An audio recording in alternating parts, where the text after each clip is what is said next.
Hey guys, it's Miss Krystal and I'm here to talk to you about books. So today, I'm gonna do like cute little love stories. I hope that that's cool. And then I'll probably mention some general announcements at the end, so that you guys can hear the books, and then if you want to turn it off, then you can. Yeah. So I'm gonna start with middle grade. I'm gonna start with middle grade, and then I'm gonna move on to high school. I'm in the mood for love, you guys. Let's do this. So I have some graphics to start out with. This is the love report. So this is probably probably my favorite, like middle grade girl centric, graphic novel series that I'm into right now. Okay, and it's beautiful. Like I just think Becca or whatever who's making this, amazing art, beautiful storytelling. It's literally a show. It should be. Anyway, this is about Lola and, the primary characters are Lola, Grace, Felicity, and Adele. And it all started with Lola and Grace, who are best friends, who were like, oh, we want to figure out how love works. And so hence the love report. But now, since the first book, their stories are carrying on. Grace's parents finally got divorced. So now she's dealing with going back and forth to different houses. Like, it's a lot. Adele's stepmom is still mean, and so she's trying to figure out her way around that. Felicity is still dealing with unwanted advances from different boys at school. It's a lot, y'all. It's a lot, but it's super cute and fun, so give it a shot. Okay, turning 12. So this is about Katie, who is turning 12, and things are moving fast, y'all. Like, she's like, oh my God, my body's changing. Like, life is changing. Like, I don't even know what's going on anymore. And then on top of that, she's developing a crush for one of her best girlfriends. And she's like, is this supposed to be happening to me? So she's trying to figure herself out while also trying to figure out her own feelings and sexuality. It's a lot. And I think it's really cute. Anyway, these are the pictures in case you just want to see what the artwork looks like. And next one, Crush. So this is the third in the Berrybrook Middle School series. I feel like people probably already know about this if your kid is into graphic novels, but in case you didn't, I just wanted to give a shout out to Crush. This one is about Jorge, who's like a bigger kid, and so other kids are like scared of him because physically he seems like an intimidating presence, but he's not. He's like, I'm a nice guy at heart, and like he has this crush on this girl. He doesn't want to scare her, and things are changing with his friends, like with his male friends. Things are changing in the group, and it's just about growing up, you guys. It's just about growing up. Anyway, next thing. This is Crushing It. So Crushing It it's fun, okay? Because I love a good like catfish story, and this is it, kind of like. So this one is about Tori and Mel, who are frenemies. They're on the same soccer team, but they used to be really good friends. But you know how middle school is, and you know how like it's like, oh, I feel like there's a million stories of like, I used to be friends with her, and then like stuff happened, and we turned like 12 and 13, and like now we don't talk, and that's basically what happened to them. And like they do both need someone. Like they both seem like they need someone to talk to, and so they turn to the internet. And so they start chatting with someone online. Little do they know, they are chatting with each other, and they are slowly developing a crush for each other, but they don't know that it's them behind the screen names, because like the screen names don't resemble their names at all, so they don't know that. And I think that that's the shenanigans that like come with that implication is crazy and fun. Okay, rolling on. So here we go. This is Ellie. She doesn't want anything to change, and she feels like, she's like entering middle school, and she's like, why is everything changing? Why does everybody want to do everything different now? Like everything's going great, and now everyone wants to change everything. And then on top of that, she's developing a crush for the kid next door named Bert, who's like her best friend. So I don't know. I think it's cute and it's fast, and disability representation is everything. So hats off to Ellie. Okay. let's move on. We're gonna do high school books now. I have a lot of stuff, so I'm gonna try to move through it as fast as I can, okay? What are we gonna start with? Let's start with Artifacts of an Ex. So this one reminded me a lot of, like, if you didn't see it, there's this movie called Broken Hearts Gallery that's basically like kind of the same premise, except for it's like 26-year-olds instead of like 17-year-olds, but watch it if you want to, if you like this.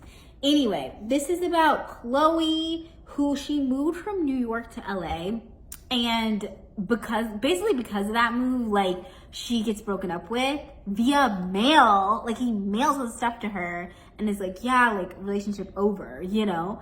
And she's obviously heartbroken. And she, instead of throwing all that stuff away because she was going to, she decides to ask people for their, like, breakup boxes. I didn't know this was the thing. Do people have breakup, whatever? And so she's like, yeah, I'm gonna make like an art exhibit out of it. And she did. And then she like meets this kid, Daniel, and he starts helping her with the art exhibit and like kind of opening her mind. And then also they're falling for each other. But Daniel is kind of like standoffish because he has always been the rebound guy for like all these girls. Like, he's like, I'm always that guy that girls date right after they get broken up with, and then they end up back with that guy. Like, and that's happened to him 5 times prior to this happening with Chloe. So he's standoffish about their relationship. Chloe's like, no, like, I like you, and that's end of story. But like, then her ex re-enters the picture and she starts to doubt those feelings. And Daniel is like, seriously, girl? So it's messy. I love a good messy Valentine's Day story. Like, let's get into it. Okay, next thing.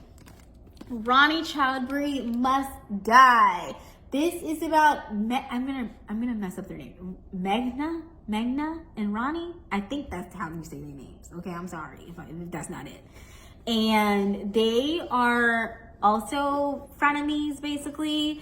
Magna is over everyone comparing her to Ronnie, who's like the smart, beautiful one.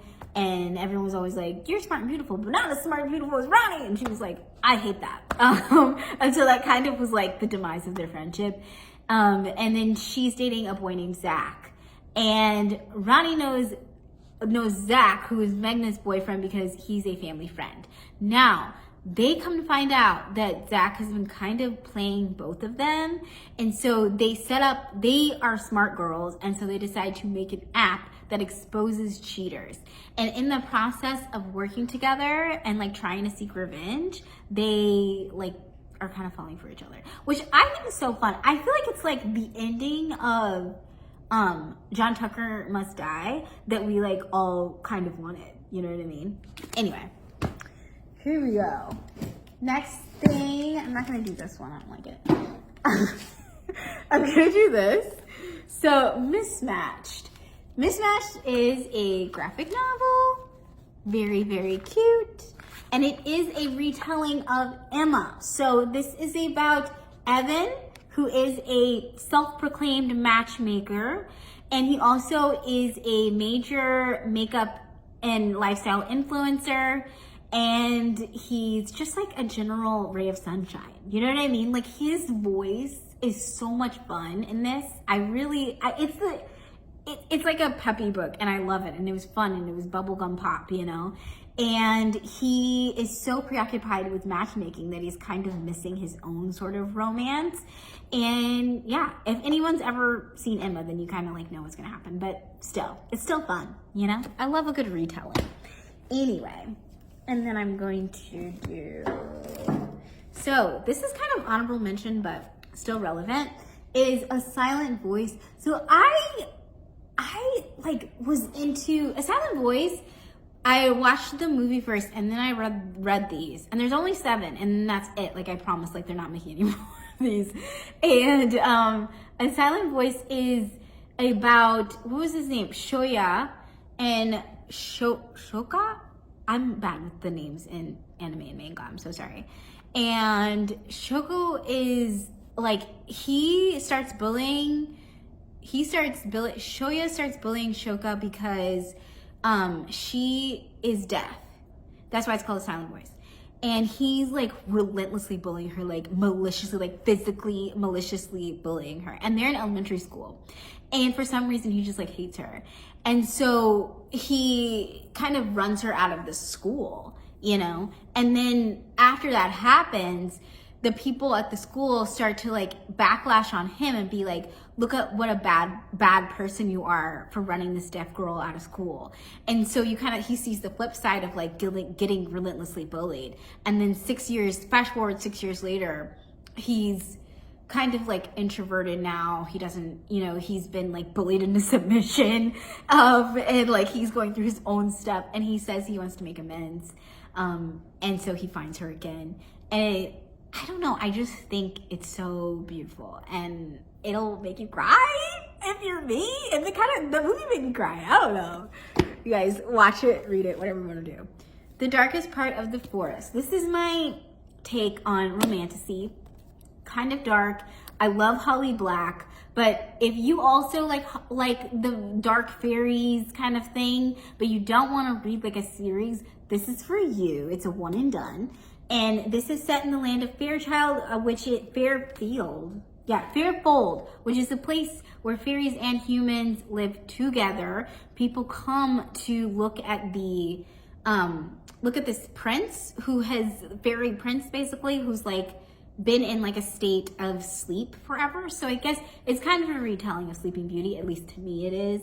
And the main character's name is Hazel, and she has this like fascination with this, you know, sleeping fairy prince that everyone's coming to see, but she's seen him sleeping for most of her life, and so she's like, he's never gonna wake up, but he does, and chaos ensues from there. So I don't know, I think everyone needs a good romantasy shot every now and again. Who doesn't? Anyway, last but not least, A Thousand Heartbeats. This is Kira Cass. Kira Cass, here's the thing. Is this the best book in the world? No. I'm going to be honest with you. And it's thick. But is it fun? Is it entertaining? Will it get you through? Yes. You know, like it's an epic. She writes fantasy. She writes romance, y'all. Like she's out here writing romance, you know? And like, I like it. I'm into it. And I think you might be into it too. And this one is about Annika and Lennox. Annika is being forced into a loveless marriage. Well, not really being forced, but yeah, she's getting sent into a loveless marriage, and she's kind of accepted that fact because she's like, this is my duty as princess. Lennox is kind of rejecting the idea of love because he's more focused on revenge and like procuring his kingdom. They meet because Lennox's kingdom takes her hostage over, you know, this so-called revenge that he's seeking. And they kind of end up seeing the world from a different perspective by talking to each other. And it's kind of like an insta-love thing, like we all know where this is going, but it's a lot of fun. Okay. So that's it for my book thing. I'm gonna just say three things before we go.